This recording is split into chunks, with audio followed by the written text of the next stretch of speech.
Prezadíssimos, Pai seja convosco.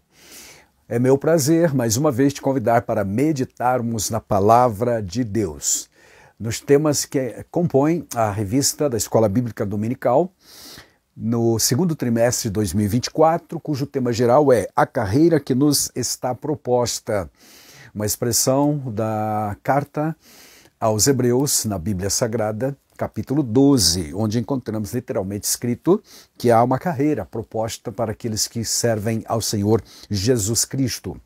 O caminho da salvação tem que ser um caminho trilhado com santidade, com perseverança, para podermos chegar ao céu.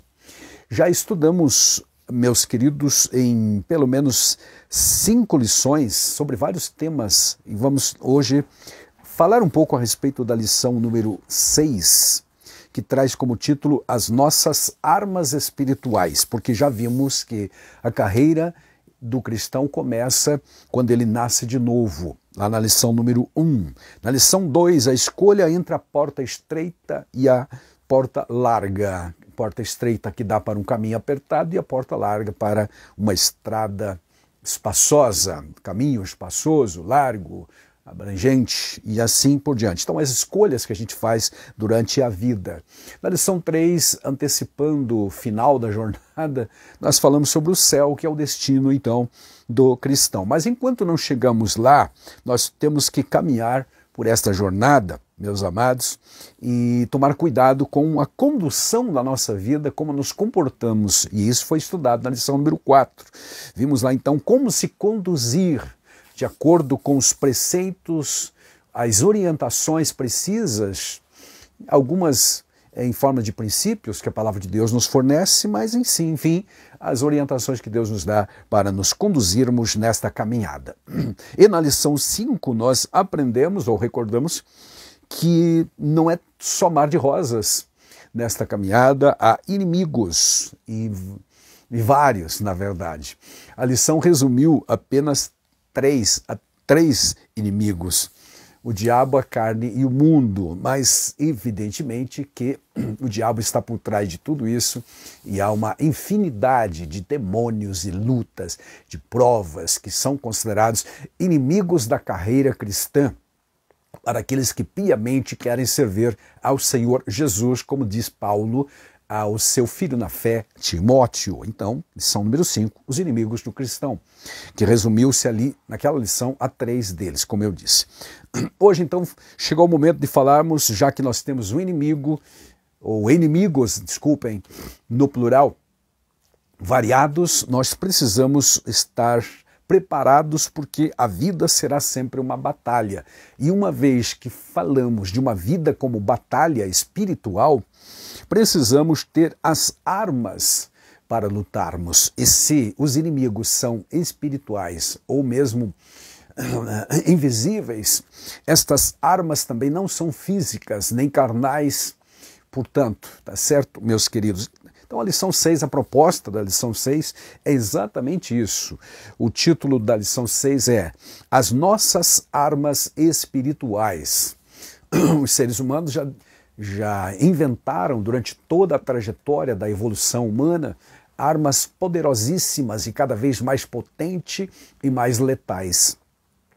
Mas todas elas, meus queridos, não terão efeito algum relacionado ao mundo espiritual, porque são desenvolvidas naturalmente para atingir alvos materiais, alvos físicos, e consequentemente não irão atingir a espíritos, a demônios, e muito menos ao próprio Satanás, que é o regente de todos eles. Então, para esta batalha espiritual que afeta a todo crente, meus amados em Cristo, é preciso ter armas espirituais. E aqueles que mais, meus amados, se habilitarem a usar tais armas, a conhecê-las devidamente, também sabê-las usar, naturalmente terão muito mais vitórias espirituais. Muitos que apenas conhecem de forma superficial ou intelectual, não as usam adequadamente ou legitimamente e, consequentemente, poderão ser envergonhados durante alguns lances da batalha, como nós podemos ver em Atos 19, por exemplo, onde algumas pessoas se julgavam no direito de usar até mesmo o nome de Jesus, que é uma das armas que nós temos para nos defender e também atacar, mas não deu resultado porque eles tentavam, na verdade, expulsar um demônio pelo nome de Cristo, mas não tinham afinidade, não tinham legitimidade para usar tal arma poderosa que é o nome de Jesus. Então, em vez de conseguir expulsar um demônio de uma pessoa, eles é que apanharam, na verdade, do endemoniado e não conseguiram expulsar. Eram 7 rapazes que tentavam fazer isso. Está registrado em Atos capítulo 19, na cidade de Éfeso. Por ali, em mediações, que aconteceu tal fato. Tá bom, meus amados? Então vamos falar das armas espirituais, que no caso da lição, meus queridos, será resumido a 3 armas. Assim como na lição passada falamos de 3 inimigos do crente, sendo que há muitos, na verdade, e o diabo usa todos esses inimigos como seus aliados, vamos dizer assim, para atacar o crente. Da mesma forma, as armas que Deus nos supre, tais quais recursos espirituais, eles são inúmeros. Mas a lição focará apenas 3. Vamos falar de a palavra de Deus, falar sobre a oração como arma do crente e também sobre o jejum, que é um reforço tanto da vida espiritual de uma forma geral, como especialmente associado à oração. O jejum é a parte mais intensa de uma consagração mais total, mais plena, mais profunda e também mais efetiva a Deus, quando você desconcentra-se de qualquer outra coisa para focar literalmente em Deus e na espiritualidade, para tornar-se mais forte. Mas como eu dizia, há muitas outras armas. Se você conhece a Bíblia, sabe que em Efésios capítulo 6, versículo 10 a seguir, você tem ali, amados, uma menção de Paulo, metaforicamente, sobre a batalha do crente, e diz que Deus nos fornece ali a armadura completa para lutarmos as nossas batalhas espirituais, a partir do versículo 10. E aí, nesse trecho que vai até o 18, pelo menos, você vai encontrar, a partir do versículo 13, a relação dessas armas que nós temos ali, além, naturalmente, das que vamos estudar na lição. Tá? Ele diz no verso 14, por exemplo, estai firmes, cingindo-vos com a verdade é uma dessas armas, então, vestindo a couraça da justiça, a justiça, viver uma vida justa, plenamente justa, transparente, é outra arma, são 2, calçai os pés na preparação do evangelho da paz. Evangelho, calçado, você sabe, para um soldado é fundamental que ele esteja muito bem calçado e estabilizado sobre o solo onde ele vai enfrentar as batalhas. Então, Paulo, sabendo disso, menciona o Evangelho como esta base sólida, pacífica e equilibrada sobre a qual se baseia o soldado cristão. E ainda ele fala do escudo da fé. Portanto, a fé é uma das armas utilizadas pelo cristão também.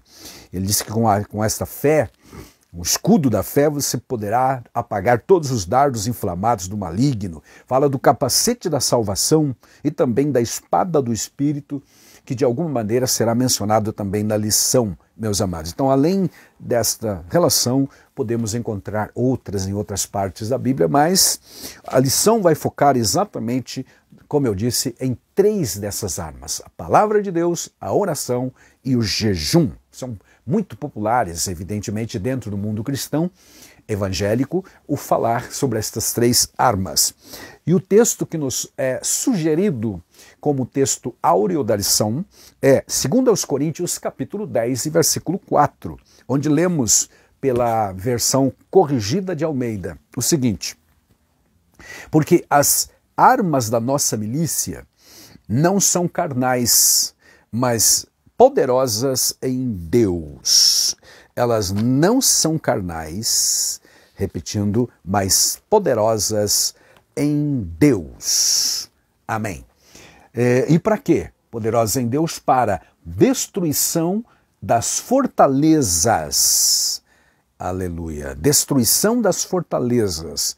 Na sequência do versículo 5 é importante referenciar ou referir-se aqui, ele ainda diz, anulando todo sofisma, ou os raciocínios falaciosos, como diz outra versão, e toda a sutileza que se eleva ou que se levanta contra o conhecimento de Deus, levando cativo todo o pensamento à obediência de Cristo. Ele continua no seu argumento, mas basicamente o nosso texto áureo foca no versículo 4, nessa relação que Paulo faz, nesse contraste entre armas humanas, armas carnais, como ele chama aqui, que são armas criadas pelos homens, ou até mesmo os raciocínios humanos, como Paulo, para este mesmo povo, na primeira carta, capítulo 1, finalzinho do capítulo 1 e também o capítulo 2, ele diz que não usou dessas armas, sutilezas humanas, sabedoria puramente humana, que seria e é até hoje uma arma usada para se defender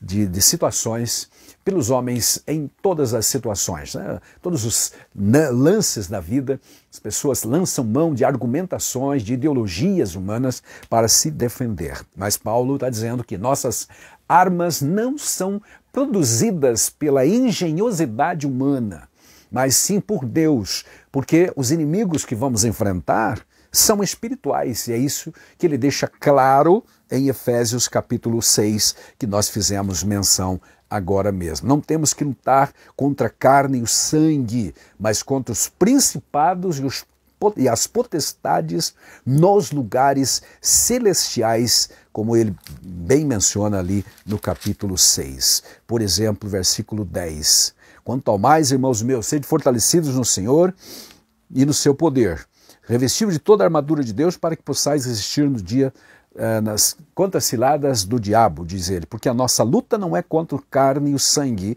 e sim contra os principados e potestades, contra os dominadores deste mundo tenebroso, contra as forças espirituais do mal nas regiões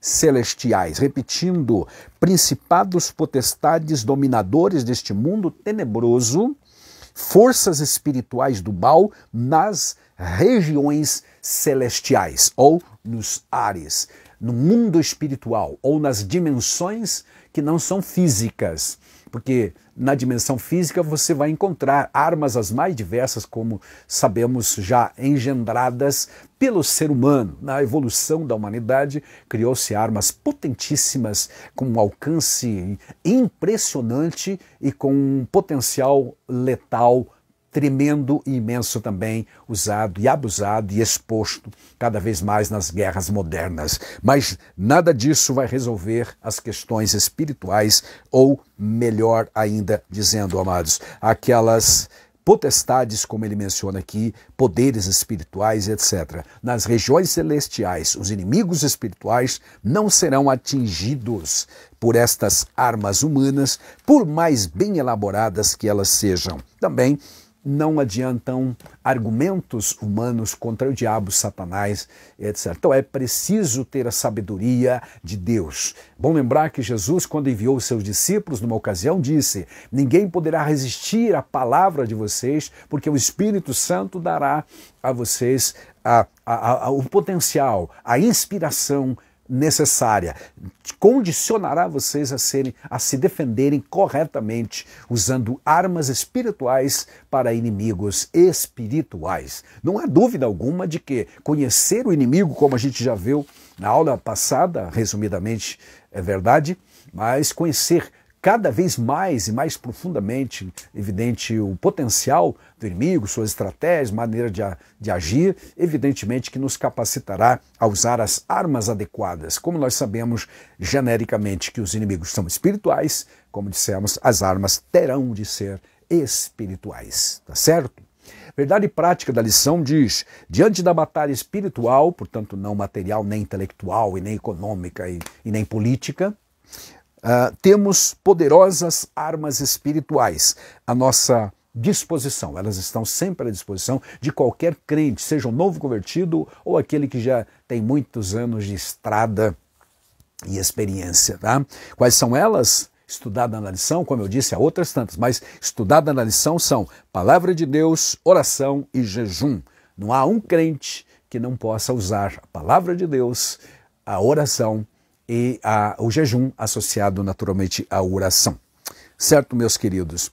Então, vamos dar uma olhada no nosso comentário da lição, que segue aquele padrão último dos nossos comentaristas, que propõe o estudo dividido em 3 tópicos principais. No primeiro tópico, nós falamos das armas do crente. No segundo tópico, as 3 armas espirituais do cristão. Aí sim são mencionados a palavra de Deus, oração e o jejum, em um comentário rápido sobre cada um desses itens ou subitens que compõem o arsenal do crente, tá? E terminamos a lição no tópico 3 falando sobre Jesus Cristo, como não devia ser de outra forma, nosso maior exemplo quanto às batalhas espirituais e quanto ao uso das armas espirituais. Jesus fez uso da palavra, fez uso da oração. Apesar de ser Deus encarnado, ele orava constantemente, passava noites inteiras em oração. E, igualmente, meus amados, o jejum, ele também fez uso. Amém. Bom, depois a gente fala um pouquinho mais sobre cada um deles. Agora vamos pensar aqui, inicialmente, sobre as armas do crente. Então, na lição anterior, nós vimos que há 3 opositores básicos. Repito, tá? Muito mais que isso, mas ali resumiu-se a 3. O diabo, o mundo e a carne, ou a carne e o mundo. 2 desses inimigos são externos, no caso o mundo e o diabo, mas um deles é interno. E se você me perguntar qual que é o maior, já me disseram que seria a carne, mas na verdade é o diabo mesmo, porque o diabo usa tanto o mundo quanto a carne. Tanto o mundanismo, como vimos na aula passada, quanto também a carne, que é um inimigo íntimo, está em nós. E até que sejamos transformados em uma nova criatura no dia do arrebatamento, nós não poderemos nos livrar desse inimigo íntimo que está em nós, a natureza carnal. Portanto, tendo esses inimigos poderosos, né, vamos colocar assim, é preciso usar armas realmente eficientes e eficazes, senão não adiantará nada. O embate, o desgaste, a lábia, a discussão, a gritaria, não é dessa forma que se ganham as batalhas no campo espiritual. Não é com argumentação apenas humana, mas inspirado pelo Espírito Santo, usando as armas que Deus mesmo propôs à nossa vida, ao nosso viver aqui na Terra. Então vamos lá para o tópico 1, as armas do crente. No subtópico vai falar um pouco das armas no plural, né? As armas. De modo geral, essas armas são instrumentos de ataque. Qualquer arma, aliás, sejam humanas, físicas ou não, ou espiritual, é algo que nos capacita. É um instrumento, é um dispositivo que nos ajuda a vencer.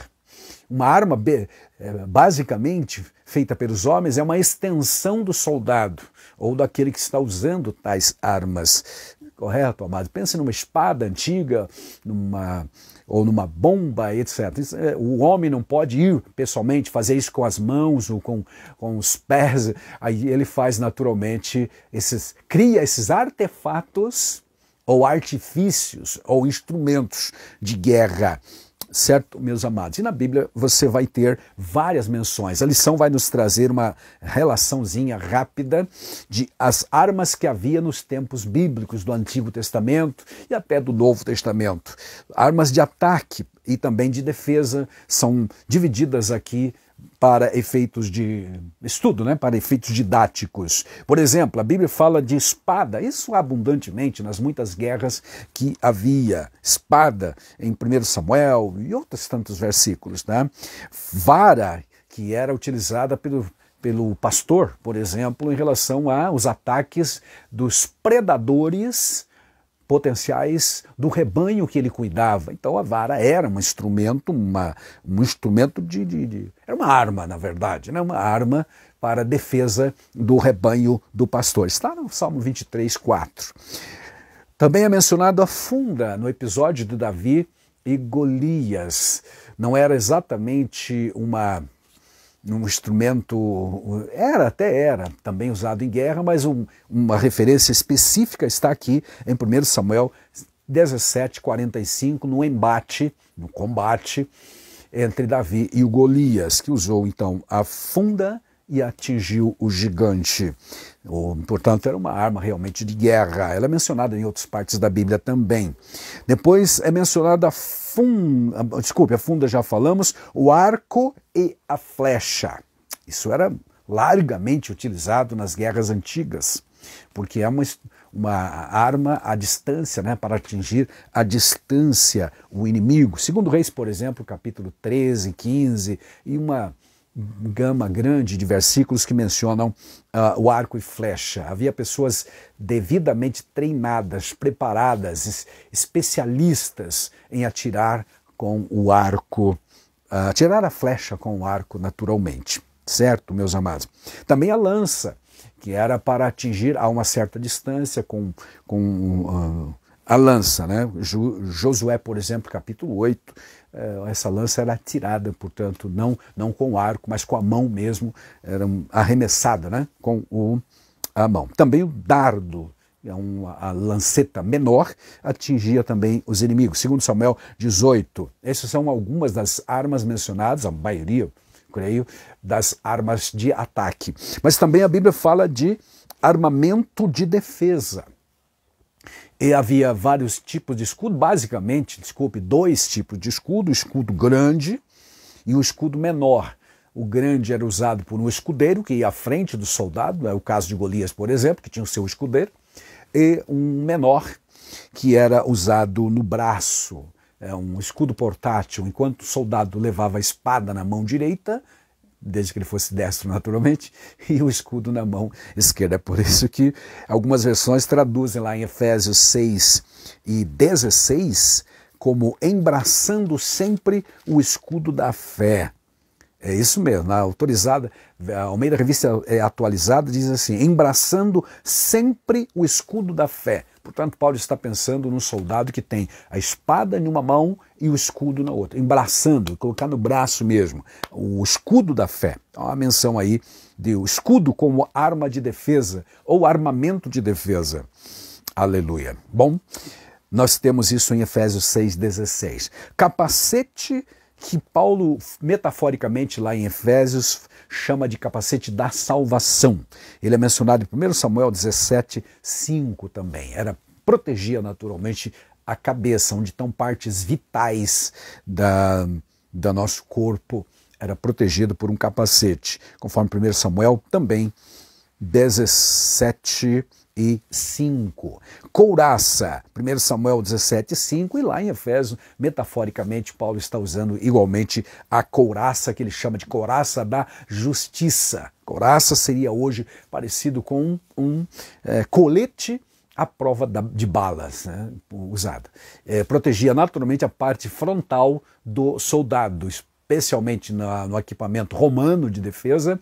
Dizem os estudiosos que protegia apenas a parte da frente, não tinha proteção para as costas, porque julgava-se que um soldado romano, jamais voltaria as costas para o inimigo. Ele enfrentaria face a face a todos os inimigos. Portanto, essa couraça lhe protegia pela frente.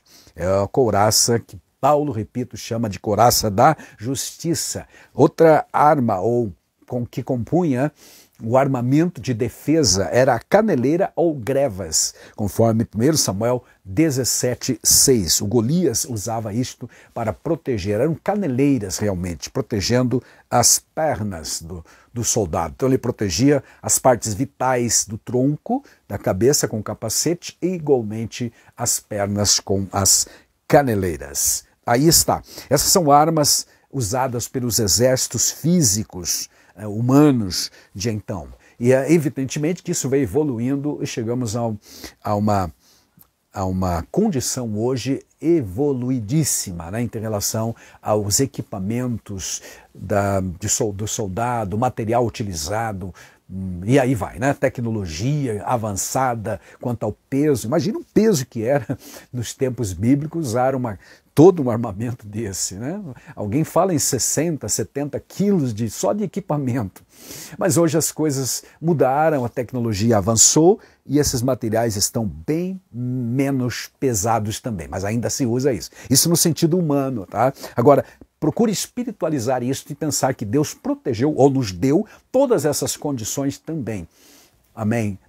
Então não são só as 3 armas que nós vamos usar falar na sequência no tópico 2 da lição, mas nós temos da parte de Deus uma proteção integral, conforme Efésios capítulo 6, versículo 10 a seguir, como já lemos aqui. Certo, amados? Protegendo a cabeça, protegendo as partes vitais do nosso corpo, onde está o coração, por exemplo, né? Na cabeça você tem o cérebro, e se a visão, e a audição e tudo mais. Partes vitais protegidas por Deus. Evidentemente que espiritualmente o crente não deve confiar nessas coisas, porque a nossa guerra é espiritual, como dissemos, e não vai adiantar nada você ter a melhor dessas armaduras, protegendo fisicamente apenas a cabeça, o tronco e todos os membros do corpo, se o espírito e a alma estiverem expostas aos ataques satânicos. Nada dessas proteções resolverá coisa alguma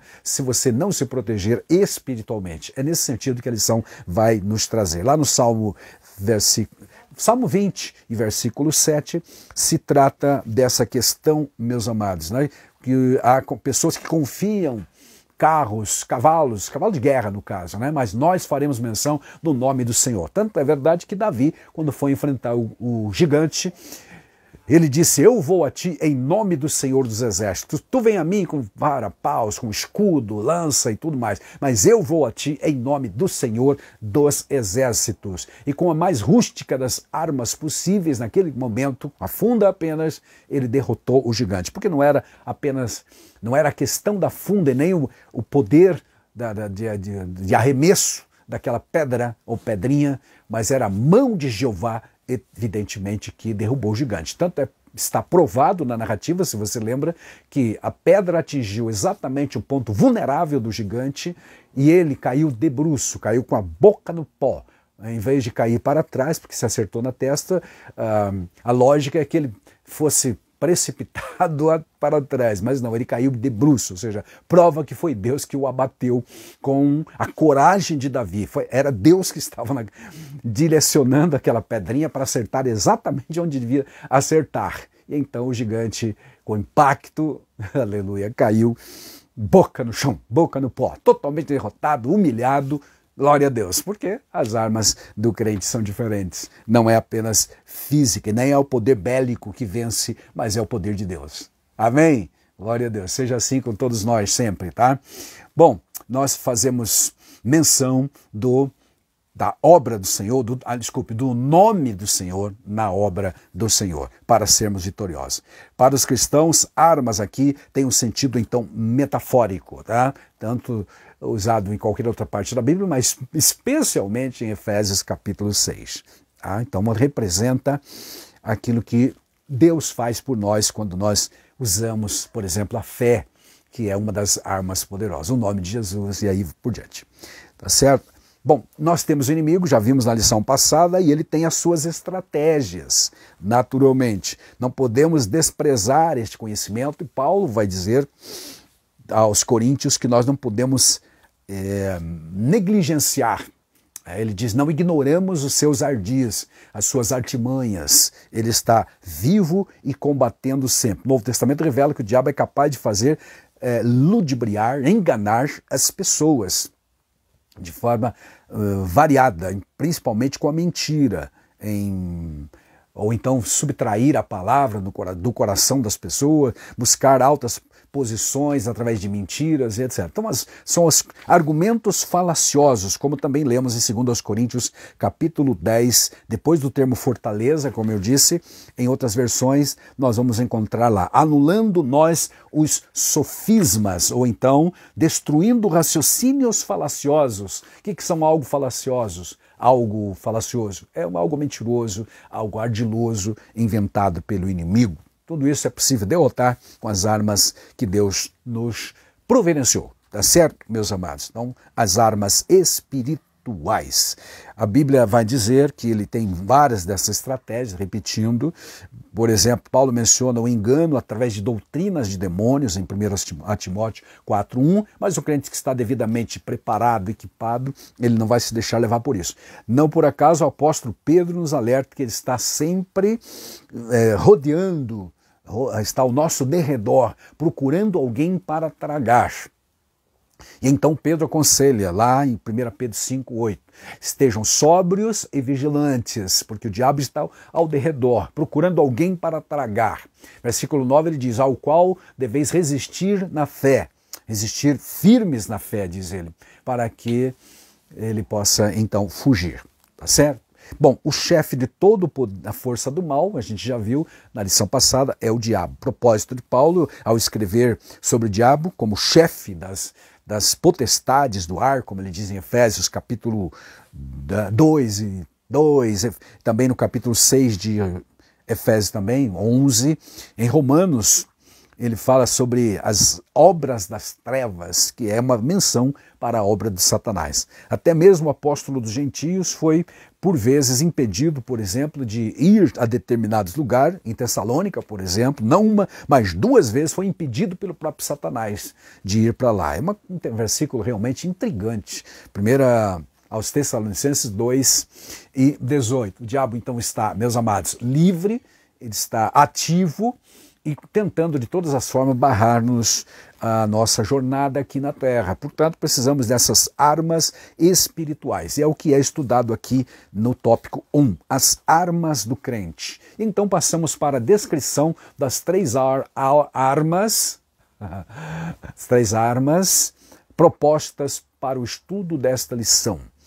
Não é que são somente 3, repito, mas são 3 as principais mencionadas aqui. Primeiro, a palavra de Deus. O Senhor Jesus disse que não vivemos apenas de pão, mas de toda palavra que sai da boca de Deus. Portanto, a palavra do Senhor, nosso Deus, é que nos dá a sustentação, a estabilidade, é a verdadeira nutrição. Nutrição, aliás, que Paulo também menciona em 1 Timóteo 4:6. Num versículo importantíssimo sobre isto. Mais do que o alimento esporádico, nutrição fala da manutenção de forma saudável para o soldado. E a palavra de Deus tem outras funções preciosas, meus amados, que nós podemos mencionar. Como arma, por exemplo, ela é mencionada em Efésios capítulo 6 e versículo 17, onde nós lemos que o cristão deve ter, versículo 17, tomai também o capacete da salvação e a espada do Espírito, que é a palavra de Deus. De todas as peças da armadura do cristão mencionada lá por Paulo, a única que é ofensiva é realmente a espada. Espada que o autor da carta aos Hebreus também menciona no capítulo 4 e versículo 12, dizendo que ela é uma espada afiada como nenhuma de 2 gumes no mundo. Então ela é útil, ela é eficiente, aliás, e eficaz para penetrar até mesmo a divisão de alma e espírito. Portanto, esta é a arma que nós precisamos utilizar. O salmista também faz menção, lá no Salmo 149 e versículo 6, sobre 2 coisas importantes. Ele diz, em tua garganta, em teus lábios, outras versões traduzem como lábios, estejam os altos louvores de Deus e espada de 2 gumes na tua mão. Literalmente o versículo diz, nos teus lábios estejam os altos louvores de Deus.